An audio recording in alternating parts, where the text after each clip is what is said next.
Hello friends, welcome to Devi's kitchen.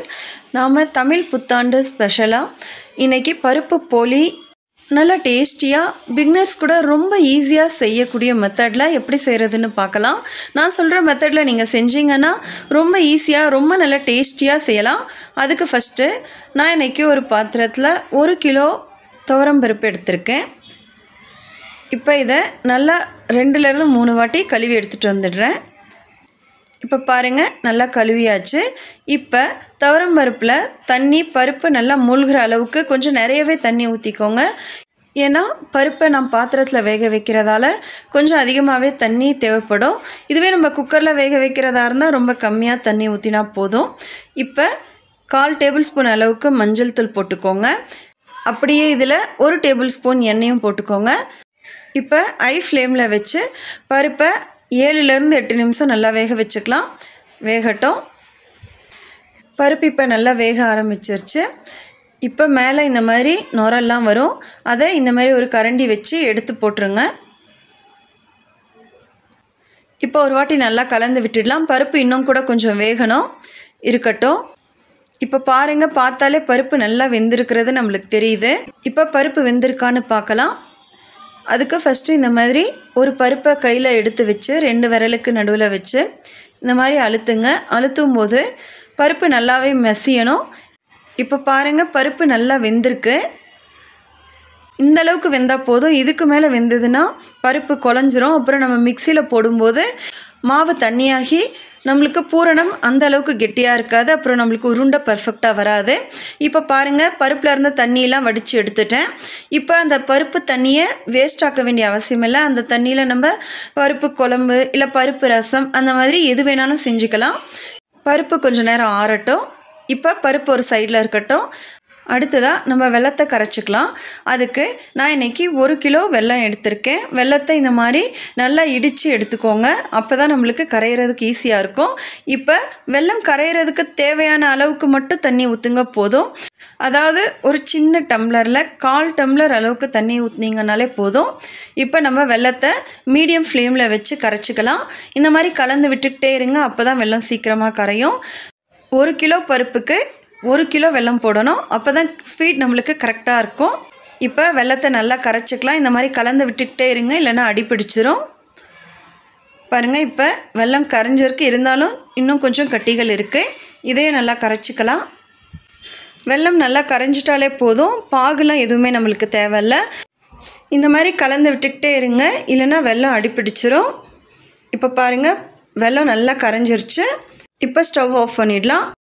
இப்போ அடுத்ததாக நம்ம வேக வச்ச பருப்பில் வெல்லத்தை ஃபில்டர் பண்ணி ஊற்றிக்கோங்க. இந்த மாதிரி நல்லா ஃபில்டர் பண்ணிக்கோங்க. வெல்லத்தில் ஏதாவது கல்லெலாம் இருந்ததுன்னா நம்மளுக்கு ஃபில்டரில் நின்றுடும். இப்போ பாருங்கள், ஃபில்டர் பண்ணியாச்சு. அடுத்ததாக ஒரு முழு தேங்காவை இந்த மாதிரி துருவி எடுத்து வச்சுருக்கேன். இப்போ இதையும் நம்ம பருப்புக்குள்ளே போட்டுக்கலாம். 1 கிலோ பருப்புக்கு 1 கிலோ வெல்லம் போடணும். அதே மாதிரி தேங்காய், ஒரு முழு தேங்காவை இந்த மாதிரி துருவி போட்டுக்கோங்க. தேங்காய் சின்னசாக இருந்ததுன்னா 1.5 தேங்காய் அளவுக்கு சேர்த்துக்கோங்க. அப்போ தான் கரெக்டாக இருக்கும்.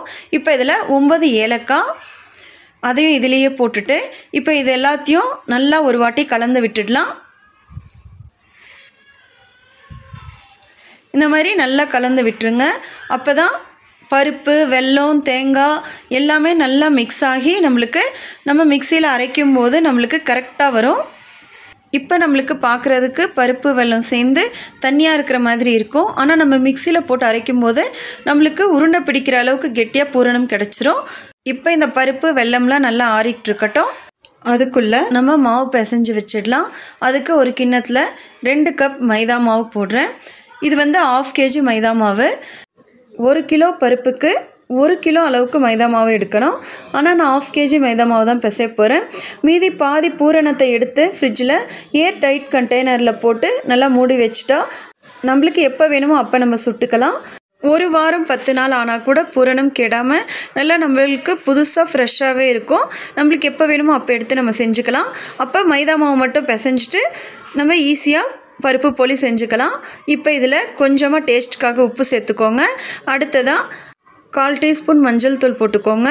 இப்போ கொஞ்சம் கொஞ்சமாக தண்ணி சேர்த்து நல்லா பிசைஞ்சிக்கலாம். நம்ம சப்பாத்திக்கு பிசைகிற அளவுக்கு கெட்டியாக இல்லாமல் இன்னும் கொஞ்சம் சாஃப்டாகவே பிசைஞ்சுக்கணும். அப்போ தான் நம்மளுக்கு போலிக்கு விரிக்கும் போது பூரணம் வெளியே வராமல் நம்மளுக்கு நல்லா கவர் ஆகி நம்ம எந்தளவுக்கு மெலிசாக விரித்தாலும் விரியும். இப்போ பாருங்கள், மாவு நல்லா சாஃப்டாக பிசைஞ்சாச்சு. பாருங்கள், இந்த அளவுக்கு சாஃப்டாக இருக்கணும். இப்போ இந்த மாவில் 4 டேபிள் ஸ்பூன் எண்ணெய் போட்டுக்கலாம்.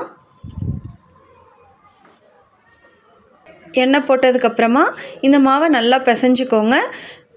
4லேருந்து 5 நிமிஷம் நல்லா இந்த மாதிரி அழுத்தி பிசைஞ்சிக்கோங்க. நம்ம ஊற்றின எண்ணெயெல்லாம் மாவு நல்லா குடிச்சிடும். பாருங்கள், இந்த மாதிரி நல்லா பிசைஞ்சிட்டே இருந்தோன்னா இப்போ நம்மளுக்கு எண்ணெய் அதிகம் இருக்கிற மாதிரி இருக்கும். அப்புறமா மாவு எண்ணெயெல்லாம் நல்லா இழுத்துரும். அது வரைக்கும் நல்லா இந்த மாதிரி பிசைஞ்சிக்கிட்டே இருங்க. மாவு எண்ணெய்லாம் நல்லா உறிஞ்சிருச்சு. கொஞ்சம் கூட நம்ம ஊற்றின எண்ணெய் இல்லை. மாவில் நல்லா மிக்ஸ் ஆகி மாவு நல்லா சாஃப்டாக நம்ம எந்த அளவுக்கு மெலிசாக விரித்தாலும் அந்த அளவுக்கு நம்மளுக்கு ஃப்ளெக்சிபிளாக வரும்.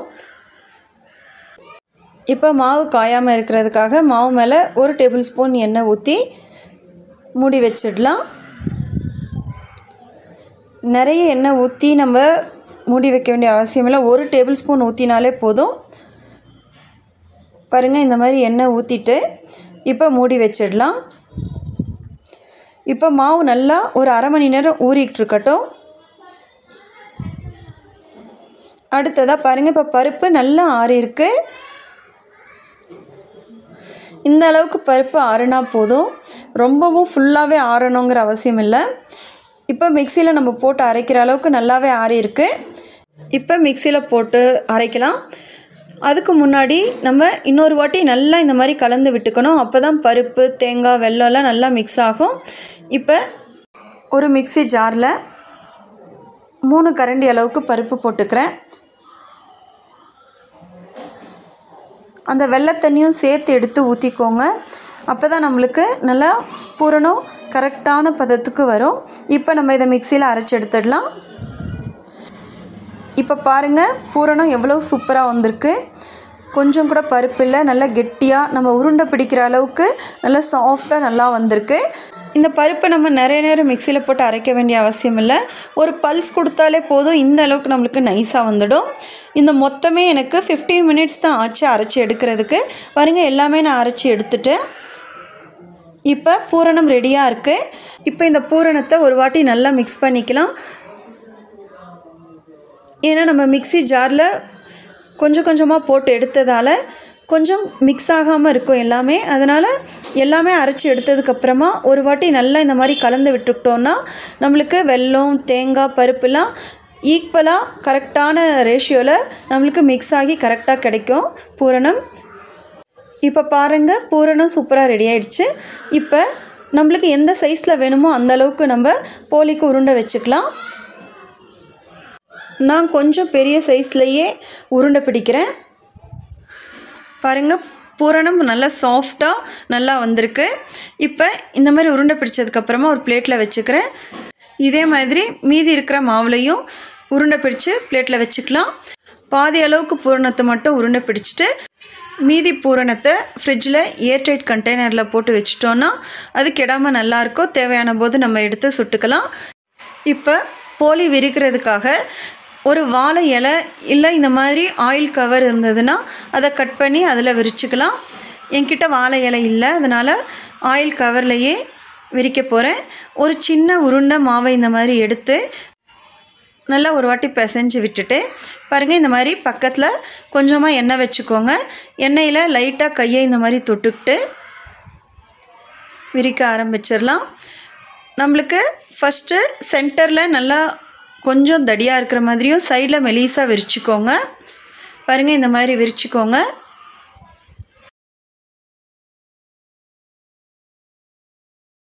இப்போ நம்ம உருட்டி வச்ச பூரணத்தை இதில் வச்சு எல்லா பக்கத்தில் இருந்தும் பூரணம் கவர் ஆகிற மாதிரி இந்த மாதிரி மடிச்சுக்கோங்க.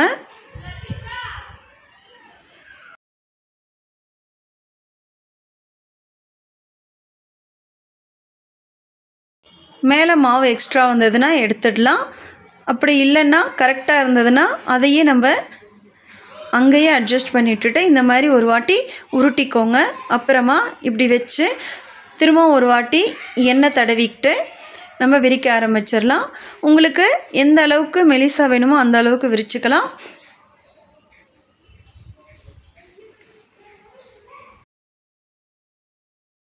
பாருங்கள், விரிச்சாச்சு. கொஞ்சம் கூட விரிசல் இல்லாமல் நல்லா வந்திருக்கு. இப்போ நம்ம இதை சுட்டுடலாம். அதுக்கு ஒரு தவால கொஞ்சமாக எண்ணெய் தடவிக்கோங்க. தவா சூடானதுக்கப்புறமா நம்ம விரித்த போலியை எடுத்து இந்த மாதிரி போட்டுக்கலாம். எண்ணெய் உங்களுக்கு வேணும்னா ஒரு டேபிள் ஸ்பூன் எண்ணெய் ஊற்றி கூட சுட்டுக்கலாம். ஆனால் நான் எண்ணெய் போடாமல் அப்படியே தான் சுட போகிறேன். பாருங்கள், ஒரு பக்கம் நல்லா வெந்ததுக்கப்புறமா இந்த மாதிரி இன்னொரு பக்கம் திருப்பி போட்டுக்கலாம். பாருங்கள், புஷ்ஷுன்னு போலி எந்த அளவுக்கு அருமையாக வந்திருக்கு. நம்ம மாவு பிசைகிறது நல்லா சாஃப்டாக பிசைஞ்சால் தான் இந்த மாதிரி நல்லா வரும் நம்மளுக்கு. பாருங்கள், சூப்பரான பருப்பு போலி ரெடி ஆயிடுச்சு. இதை நீங்களும் வீட்டில் ட்ரை பண்ணி பாருங்கள். இந்த வீடியோ உங்களுக்கு பிடிச்சிருந்ததுன்னா லைக் பண்ணுங்கள், ஷேர் பண்ணுங்கள், சப்ஸ்கிரைப் பண்ணுங்கள்.